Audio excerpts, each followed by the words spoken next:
Et nous passons directement, chers téléspectateurs, à notre débat, à la résolution numéro 2712 du Conseil de sécurité des Nations Unies concernant la détérioration de la situation humanitaire dans la bande de Gaza est considérée comme une première et importante étape vers l'objectif d'un cessez-le-feu global.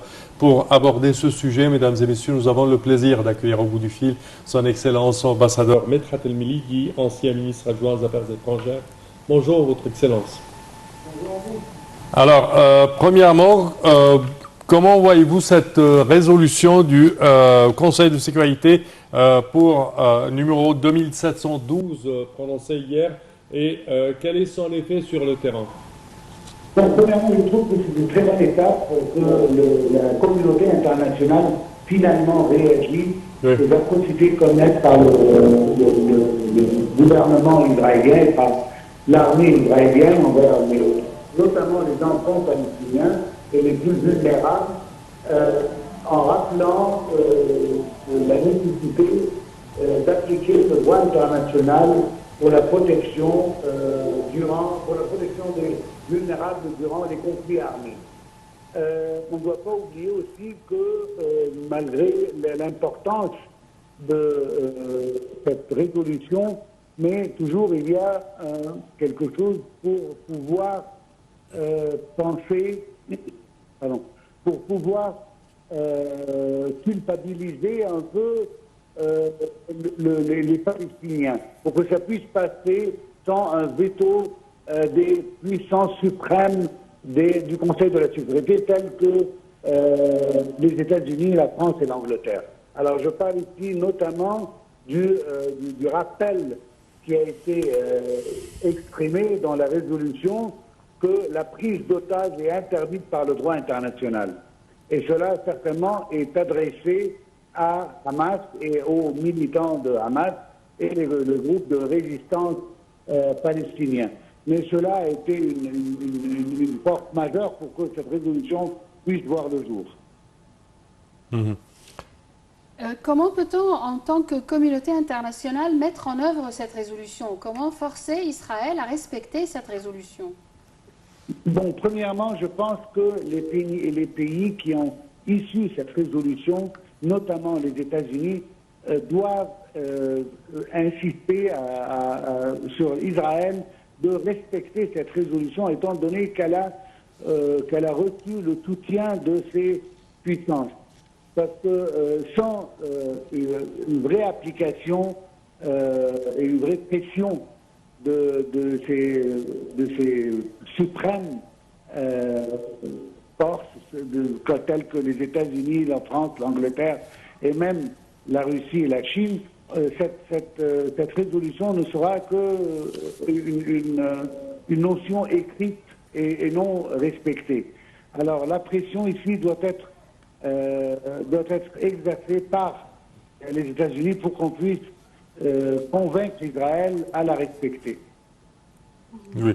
Votre Excellence, quand on parle de cette résolution, elle implore également la fin de la politique de privation des habitants des services de base et de respect des règles de droit international et du droit international humanitaire en matière de protection des civils, en particulier des femmes et des enfants, ainsi que des personnels médicaux et humanitaires. Est-ce qu'on a vu un cas pareil dans le passé de mépris total envers le droit international? Oui, malheureusement, il y a eu plusieurs résolutions qui mènent dans le même sens, mais contre des pays qui sont eux-mêmes des puissances suprêmes au Conseil de sécurité, ou bien elles ont le soutien d'une de ces puissances, de sorte que le veto peut être utilisé pour empêcher cette résolution d'apparaître. Mais je trouve que cette fois, il y a un changement dans les stratégies, il y a un changement dans les opinions, certainement dû à la pression interne de chacun de ces pays. On a vu déjà des démonstrations pacifiques aux États-Unis, en France, en Angleterre, partout en Europe, contre le massacre et les crimes de guerre commis par l'État israélien.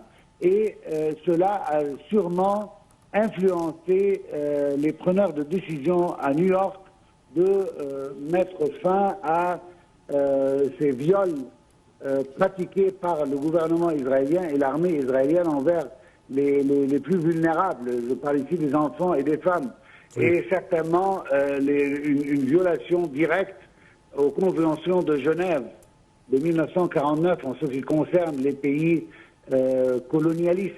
Oui. Alors, je trouve que cette résolution est très importante parce qu'elle met fin à la possibilité de tout faire quand ça concerne Israël, qu'il doit avoir un respect du droit international, du droit international humain. C'est une nouvelle chose. Et d'ailleurs, je peux même ajouter que cette résolution ne pourrait pas être vue les premiers jours de la guerre contre Gaza, parce que les puissances au Conseil de sécurité n'étaient pas encore convaincues. Maintenant, après les atrocités commises et après la pression interne de leur peuple, alors cette résolution a pu voir le jour. L'Égypte a condamné le bombardement par les forces de l'occupation israélienne du périmètre de l'hôpital de campagne jordanien dans la bande de Gaza. Les violations patentes du droit international humanitaire continuent et Israël continue le génocide jour après jour. Qu'est-ce qu'on va faire pour arrêter ce bain de sang? Bon, premièrement, on doit expliquer que l'Égypte a été contre tout bombardement de cibles civiles, tels que les hôpitaux, les maisons et tout ça, depuis le premier jour de cette guerre. Mais malheureusement, on n'a pas eu un interlocuteur sérieux qui nous entend. Je parle ici d'Israël. Oui.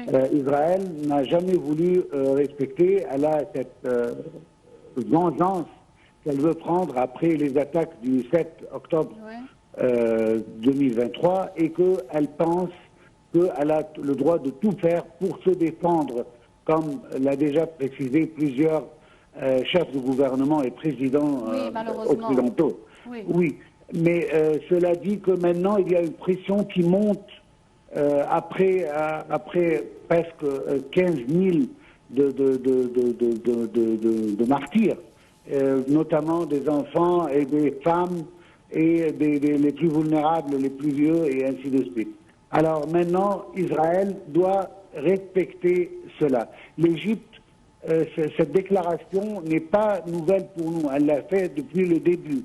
Elle a insisté depuis le début. Elle a essayé même de convaincre Israël que cela ne sert même pas à calmer la situation en Israël même. Mais malheureusement, jusqu'à maintenant, ça n'a jamais été entendu. Et on espère que maintenant, avec la résolution des Nations Unies et la pression de l'Égypte, qu'à la fin, on pourra arriver à un cessez-le-feu qui ne sera pas simplement temporaire, mais plutôt permanent, de plus qu'on reprend les négociations de paix, qui est le but final de tout ce qui se passe maintenant. Et je l'ai déjà précisé, et je le reprécise encore une fois, tant qu'il y a occupation, on est dans un cercle vicieux. Et alors, il y a des attaques des oppressés, il y a des attaques des gens qui ne peuvent plus rien faire, qui n'ont aucune fenêtre politique pour pouvoir penser au jour où ils seraient indépendants. Alors du coup, ils sont en train d'attaquer les Israéliens en tant que colonialistes. Et Israël pense qu'elle a le droit de se défendre contre ces attaques-là et on reste dans ce cercle vicieux. Tant qu'il y a occupation, il y aura des mouvements de résistance palestinienne. Ça va de soi. Si on n'arrête pas et on ne commence pas à vraiment accepter le concept de parler et de négocier sérieusement pour appliquer les deux États indépendants, Israël et Palestine, alors on n'aura jamais de la paix dans cette région. Ça va de soi. Oui, est-ce qu'on peut dire que malgré cette situation chaotique à Gaza, cette situation a poussé des milliers, voire des millions de personnes à travers le monde à aller chercher l'histoire, vraie de l'occupation, à aller savoir et avoir des informations justes et acceptables sur la situation? Exactement. Comme vous le savez, je pense ici notamment aux jeunes. Ce sont les jeunes qui ont pris exactement la manœuvre ici. Alors, les jeunes ont d'autres informations, ils ont d'autres agences informatiques qui peuvent leur donner la vraie réalité des choses. C'est pas comme les anciennes générations qui ne prennent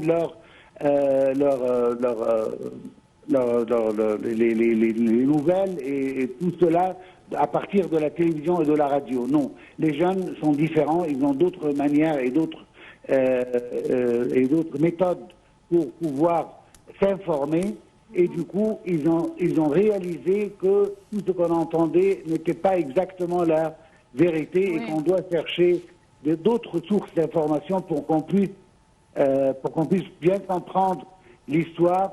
On a déjà entendu, on a vu sur les médias plusieurs de ces jeunes gens qui disent que nous on a été une victime de stéréotypes des médias conventionnels, que les Arabes, les Palestiniens sont des agresseurs, et que Israël est un pays qui est en train de se défendre contre ces agressions-là. Alors ils ont finalement réagi et vu par leurs propres yeux et par leurs propres méthodes qu'il ne s'agit pas de cette réalité qu'ils ont toujours entendue. Qu'il y a une autre réalité qu'ils ont découvert eux-mêmes, que ce soit vis-à-vis les Palestiniens ou vis-à-vis même les religions de la région du Moyen-Orient, que ce soit l'islam ou le christianisme ici. Et qu'on n'est pas contre le judaïsme, mais plutôt contre l'État d'Israël et le zionisme qui en force les Palestiniens à vivre une vie qui est vraiment médiocre depuis des décennies. Parfait, Votre Excellence. Je tiens à vous remercier de vos explications. Monsieur l'ambassadeur Medhat El-Mili, ancien ministre adjoint des Affaires étrangères, merci à vous. Chers téléspectateurs, c'est ainsi que prend fin notre édition de Bonjour l'Égypte aujourd'hui. Je tiens à vous remercier d'avoir été des nôtres, et je tiens également à remercier ma collègue Yara. Merci Sameh, merci mesdames et messieurs, merci à toute l'équipe de ce matin et de chaque vendredi, et à la prochaine.